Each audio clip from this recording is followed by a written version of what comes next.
Math ए level paper 1 है, October November 2020, question number 9।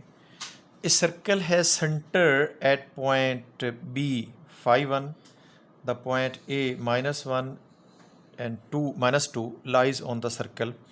Find the equation of the circle. अच्छा, concept यूँ है बेटा कि आपने सबसे पहले एक रफ सा सर्कल ड्रा कर लें और सर्कल का यहाँ पे आप सेंटर पे आप उसके कोऑर्डिनेट लगा दें। इसका सेंटर है बी इसका सेंटर है और इसके कोऑर्डिनेट है 5 1। और इस सर्कल पे एक पॉइंट है ए। लेट्स से कि ये मेरे पास एक पॉइंट ए मैं रख लेता हूँ और इसके कोऑर्डिनेट -1 और -2 है। तो आप याद रखें कि इसकी इक्वेशन जो होती है सर्कल की इक्वेशन, उसका general formula equation of a circle, इसका जर्नल फार्मूला है x minus a square plus y minus b square is equal to r square. R radius है, ए बी जो है वो उसके सेंटर के कोऑर्डिनेट है। A b r the coordinate of the centre of the circle. तो अब हम देखेंगे कि इसका रेडियस कैसे निकलता है। तो हमें पता है कि radius r is equal to दो कोऑर्डिनेट, हम एक सेंटर से यहाँ तक ये दो कोऑर्डिनेट हैं, इनका डिस्टेंस रेडियस निकल आएगा। तो डिस्टेंस फार्मूला हम लगाएंगे तो x2 minus x1 I mean 5 minus -1 square और +1 माइनस -2 स्क्वायर, ये हमारे पास r स्क्वायर है। अगर अकेला r फाइंड करना तो इसका स्क्वायर रूट हम कर लेंगे, लेकिन चूंकि यहाँ पे भी हमने r स्क्वायर लगाना है लिहाजा r स्क्वायर ही फाइंड करेंगे। r स्क्वायर ये माइनस माइनस प्लस कर देगा, 5 + 1 6 स्क्वायर और similarly 1 + 2 3 square and you will get equal to 36 + 9 45।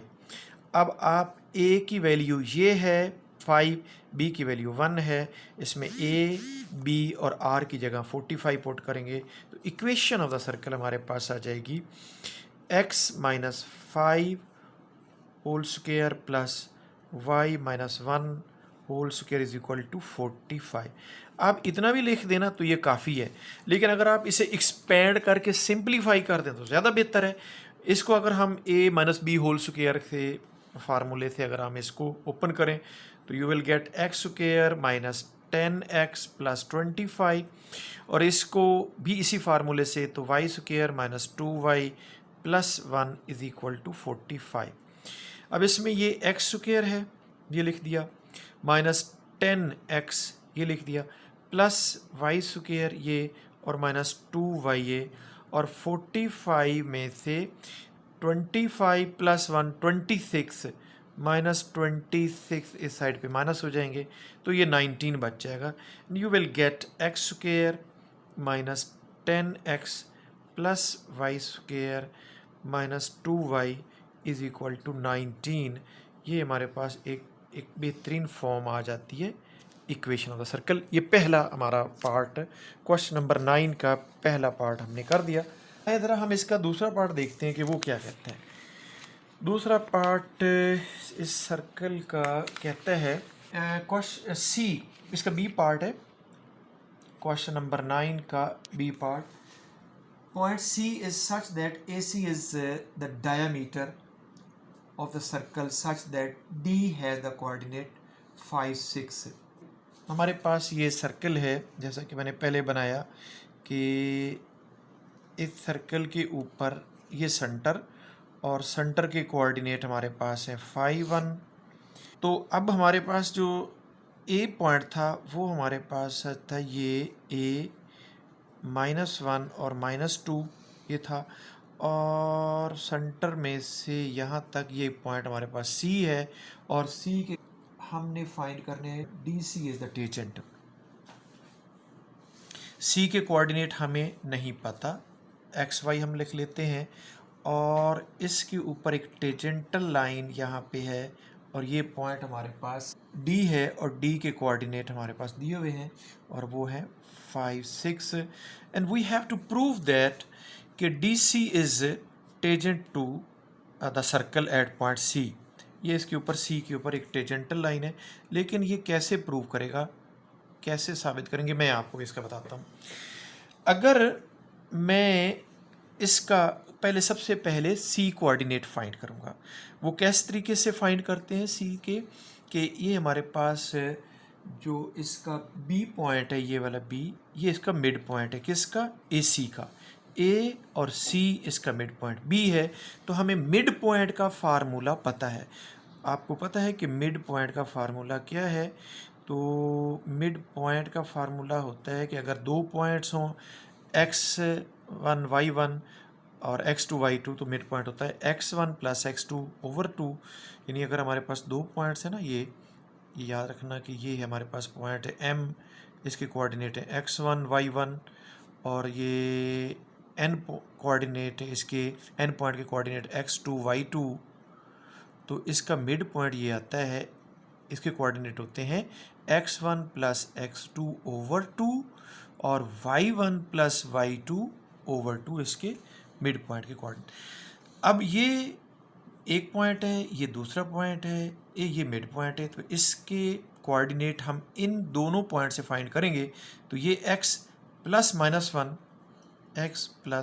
One over 2 इसका x कोऑर्डिनेट है, और y प्लस -2/2 इसका y कोऑर्डिनेट है, और ये कोऑर्डिनेट हमें दिए हुए हैं 5 और 1 की फॉर्म में। तो you can write that x - 1/2 y - 2/2 is equal to 5 1। अब x कोऑर्डिनेट x के बराबर और y कोऑर्डिनेट y के बराबर, यहाँ से हमें x और y मिल जाएगा, तो इसके x और y कोऑर्डिनेट फाइंड हो जाएंगे।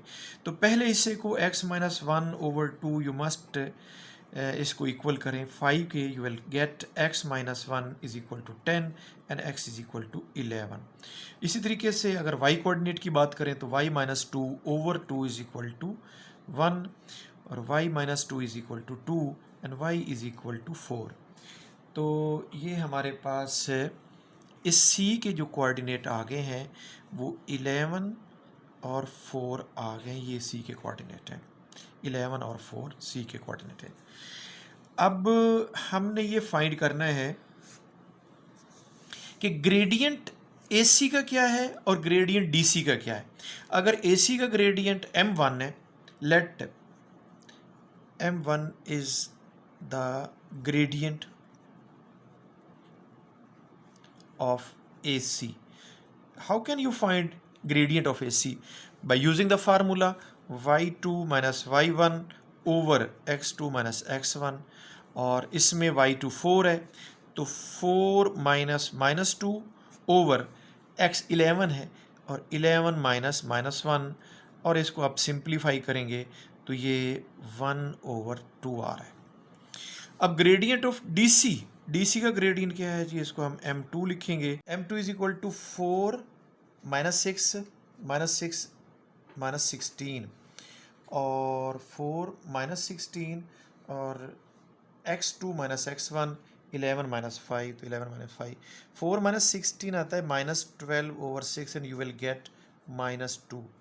अब m1 multiplied m2 you will gate, m1 हमारे पास 1/2 है, m2 हमारे पास -2 है। अगर आप इनको सिंप्लीफाई करेंगे तो आपके पास -1 बचेगा।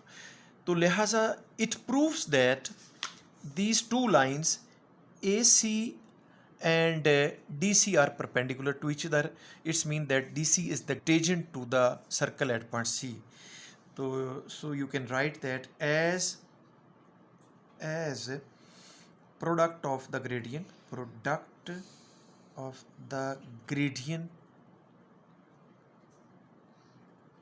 of AC and DC is equal to -1.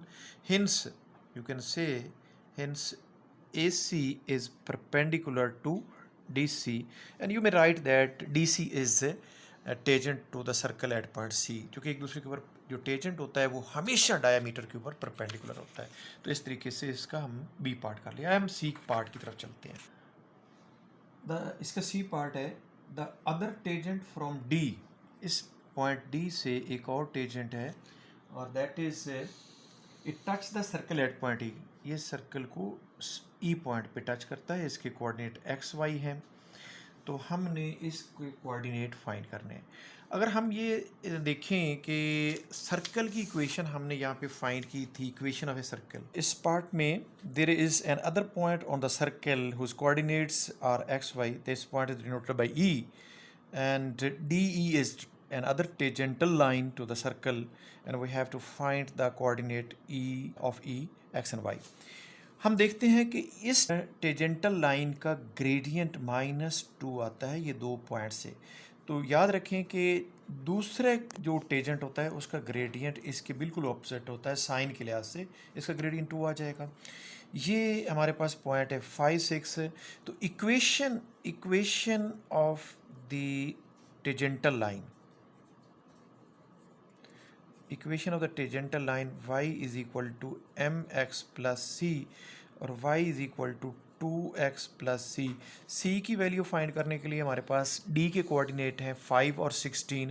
तो 5 और 16, x 5 y 16, यहाँ पे हम 16 इज इक्वल टू 2 और x replace by 5 plus C, and you know that 16 minus 10 is equal to C. I mean C हमारे पास जो है वो 6 आ जाएगा। तो ये 6 इस इक्वेशन में पुट करें तो हमारे पास equation of the tangential line, ये जो हमारे पास डी ई है, तो डी ई की इक्वेशन जो है that is y is equal to 2x plus 6, ये आ गई। अब हम ये equation of the tangential line और सर्कल की इक्वेशन जो कि हमारे पास हमने पहले हिस्से में फाइंड की थी, इक्वेशन ऑफ द सर्कल की equation X square minus 10x plus Y square और minus 2y is equal to 19 है। यहाँ y is equal to 2x plus 6 replace कर देंगे तो हमारे पास X square minus 10x plus y की जगह पे 2x plus 6 square minus 2 into 2x plus 6 equal to 19।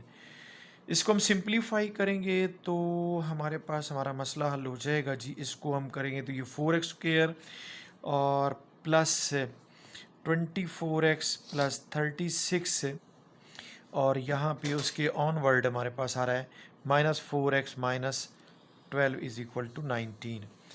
तो अब हम इसको देखेंगे तो ये 4x स्क्वायर और ये एक x स्क्वायर है 5x स्क्वायर, इसी तरह से -10, 24 और -4, तो ये और ये तो हमारे पास प्लस 10x बच जाते हैं। -10 प्लस 24 14 -4 तो 10x, और उसके बाद हमारे पास 36 -12, ये हमारे पास हो जाएंगे 24 में से 19 गए तो 25 हमारे पास आ जाता है, तो +5 इक्वल टू 0। अगर हम 5 को एलिमिनेट कर दें तो x square plus 2x plus 1 equal to 0। तो यहाँ से हमें मिलता है x plus 1 whole square equal to 0 and it gives us x is equal to -1। x हम -1 इस इक्वेशन में हम पुट कर देते हैं, x -1 इस इक्वेशन में, तो y is equal to 2 into -1 plus 6 and you will get y is equal to 4। तो ये हमारे पास e के कोऑर्डिनेट जो हैं वो -1 और 4 आ जाते हैं। तो ये हमारा आखिरी पार्ट था, e के कोऑर्डिनेट -1 और 4 e के कोऑर्डिनेट, ये इस तरीके से हम आपने करना है। तो that's end of today's lecture. अल्लाह हाफिज़।